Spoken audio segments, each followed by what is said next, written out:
Bonsoir à vous et bienvenue sur votre chaîne préférée Akhbar al-Bled de Hassan Atlemsan. Les savants kabyles et leur sagesse ajournent la barbarie de l'injustice des caporaux en Algérie.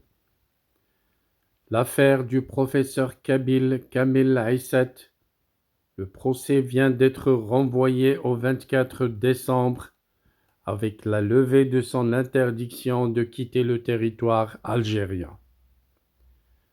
Le juge près du tribunal de Vgayet, Béjaïa, a décidé dimanche 3 décembre de reporter le procès du professeur et militant politique kabyle Kamel Aissat au 24 décembre prochain.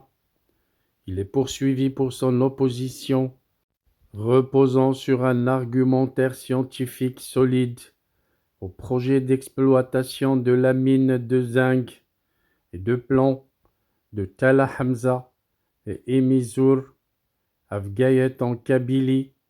Le chercheur universitaire a été par ailleurs informé de la levée de son interdiction de sortie du territoire. La mobilisation a payé face à la répression sans précédent et multiforme que pratique le régime algérien en Kabylie. Le soutien public affiché par une centaine de personnes issues du mouvement associatif local, des syndicalistes, des représentants des villages kabyles et des militants politiques activant à Béjaïa, lesquels se sont présentés le jour du procès devant la juridiction concernée pour manifester leur solidarité à Kamel Aissat. Tout cela a fait plier les autorités judiciaires algériennes aux ordres du régime. Le juge a dans un premier temps renvoyé l'affaire au 24 décembre.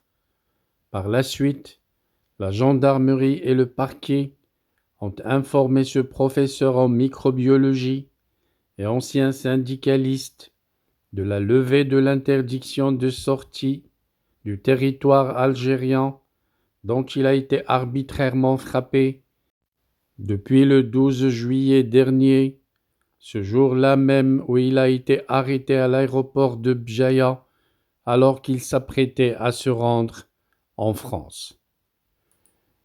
Il faut dire également que Mary Lawlor, la rapporteuse spéciale de l'ONU chargée d'examiner la situation des défenseurs des droits de l'homme en visite en Algérie depuis le 26 novembre jusqu'au 5 décembre, y est pour quelque chose. Elle a pu avoir accès aux prisons d'El Harrach à Alger, de Qléa et de Tiaret afin de rencontrer plusieurs détenus politiques injustement incarcérés par le régime, une première dans le pays. Pour un expert onusien, Mary Lawlor a également assisté, le 2 décembre dernier, à des procès des membres dans la section d'Ouahran de la Ligue algérienne pour la défense des droits de l'homme, des activités de la rapporteuse onusienne qui doivent avoir donné à réfléchir au régime dictateur qui a voulu faire ce geste, peut-être pour donner l'exemple et donner l'impression qu'ils ne sont pas aussi dictateurs que cela. Merci de votre suivi. Restez branchés sur votre chaîne Akhbar al-Bled de Hassan Atlemsan. Nous reviendrons à chaque fois que ça le mérite. Je voudrais seulement vous rappeler que votre chaîne Akhbar al-Bled de Hassan Atlemsan a énormément besoin de votre soutien pour faire face à ces détracteurs et à ceux qui luttent pour la faire disparaître auprès de YouTube. Soutenez la chaîne en cliquant j'aime sur toutes les vidéos, en laissant des commentaires, mais surtout en vous abonnant et en vous adhérant à la chaîne si vous avez les petits moyens de vous adhérer. Avec 3 € par mois, n'hésitez pas à vous adhérer à la chaîne, ça augmentera les chances de la chaîne de résister à ses détracteurs en Algérie, ceux du pouvoir dictateur militaire qui voudraient la voir disparaître.